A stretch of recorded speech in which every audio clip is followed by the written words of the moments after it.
All right, I'm going to do a halftone of a black and white photo of a face here. This is a Bulgarian actor. His name is Stefan Popov, and we've made this stencil to paint in real space too. So we're going to have to try it in with physical paint, but we're also going to try it with this virtual paint here. The stencil itself, this has 3 layers to it. So there's white layer and a mid-tone layer and a black layer. The halftone stencil, because it's a black and white photo, the halftone stencil will be a single stencil that'll have the lines across 45-degree angle, and it will show it'll have thicker areas through where the black should be, and it'll have either blocked off or very thin areas where the white should be. And the mid-tone will be somewhere in between, medium thickness of the line. I'm going to show you the stencil in a minute, but first I'm going to paint the traditional 3-layer stencil, and I'm going to start on white. I just want to paint my surface white here so that I have a nice, easy comparison to look at. Let's give myself some white. This is going to be my traditional stencil, the mid-tone and black on light. And over here, I'm going to have my halftone stencil.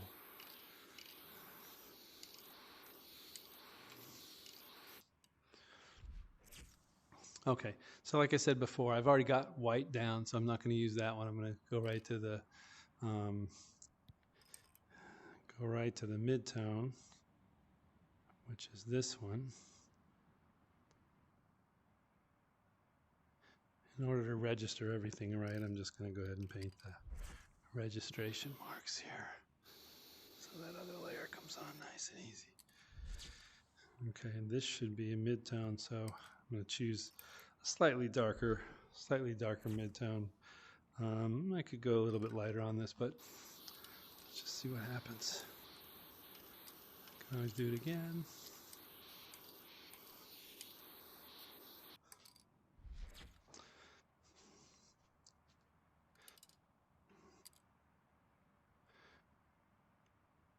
Okay, so that's our gray, and maybe I should clean this up a tiny bit, like I usually end up doing with these, just to hide the bridges.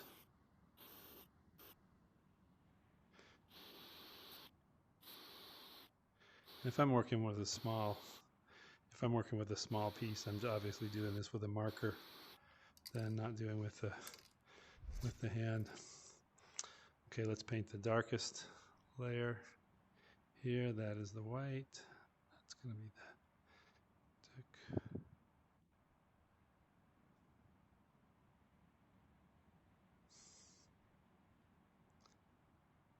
Always likes to mix things up here. While you're looking at them, they're always moving around on you, so you got to keep looking for them. It'd be nice if we didn't have to do that.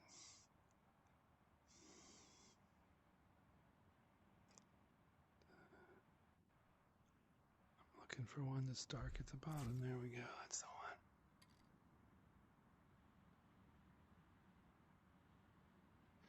Close enough. And I'm going to do this with the black. Notice I'm going to have some cleanup to do here because I've got these bridges. With a physical stencil, I would cut these bridges out before I even go anywhere near a wall. I mean, not cut all the bridges out, obviously, but these ones along the edge here, because this whole piece is connected to this side, and it doesn't need to be connected to this side. This can be totally empty. This right here can just hang off the edge. These don't need to be here at all. And then I just have those two, which I have to decide, oh, well, that's all connected up, so I could actually remove those two as well. The only ones I need are the ones that connect these small details. Small bridges are always helpful. Let's take this away and have a look.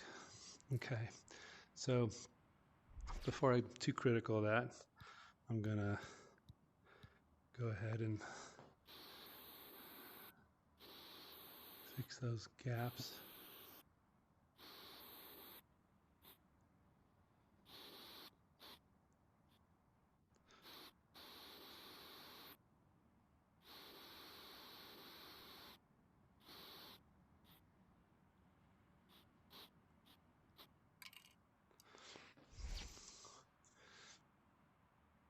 You know, I like that. I like that.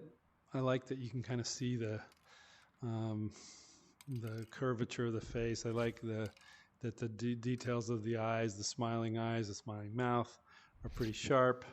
And if I back off from it, I kind of can tell. You know, it's a nice it's a nice portraitization. What I'm not wild about these sketchy edges here. So just like with the apple, I might take the feather duster and the black, and I might just go in and lightly touch. I probably need to dial my pressure way down first. Just lightly touch these areas until I feel like that's more of a smooth gradient. Now this is kind of the stencilizer is putting some of these rough edges in because the picture itself, the original photo, probably had some grain to it that the stencilizer is looking and saying, well, is that a smooth curve, or are those blemishes on the skin? What's going on there? And it doesn't know the difference, so that's why we're getting these little ragged areas. Typically, the settings allow you to blur a little bit, so you can choose one of the settings that has a little more blur to it. When you choose blur, though, you don't get the sharpness of the eyes, the sharpness of the shadows, so it's always a trade-off.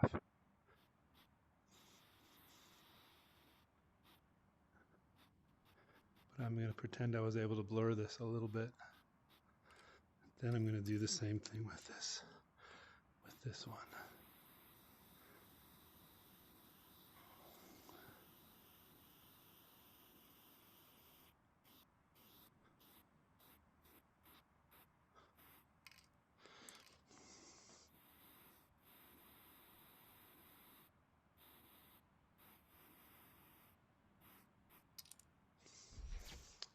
Just come away from that a little bit, and it looks a little sloppy. I would prefer that it had a nice clean line here that showed the outline of the skull, that kind of maybe showed a temple or a vein here or something, and was more organic. But because of the nature of the photograph, which shows, you know, variations in skin tone of the skin itself, that's where these little crooked lines come from. But overall I'm pretty happy with this. I like the way it looks. Now I'm going to do the halftone. It's going to be one single spray. You're going to see as soon as I put the stencil down, you're going to see exactly how much detail we get. You're going to see exactly how this goes. I'm going to drop it here, and then I'm just going to cover it with black paint.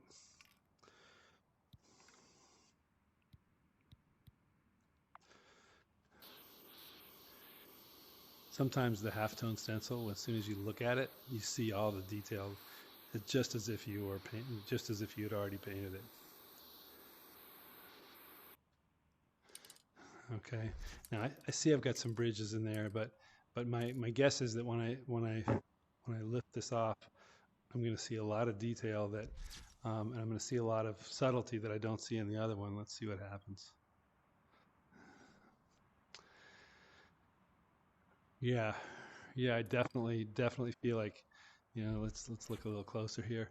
Like this area, I know that these bridges are distracting. Maybe I should fix those right away, but you see that this really looks like there's a gradient. It's like the lines are thicker and then thinner and then thicker and thinner, and they don't have this, you know, dramatic, oh, part of his head is black and part of his head is gray and part of his head is white. No, his head is spherical, so the light follows around this from side to side, and you can do that with halftone. Halftone shows the gradient better than this does.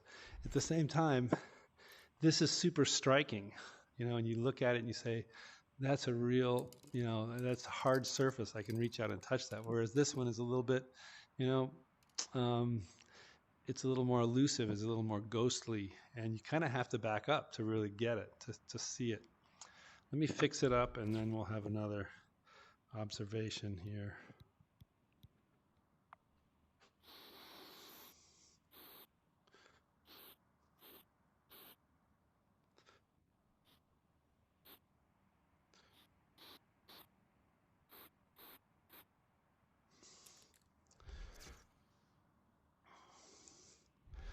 Okay, what's my other observation? Well, obviously, 2 layers, 1 layer.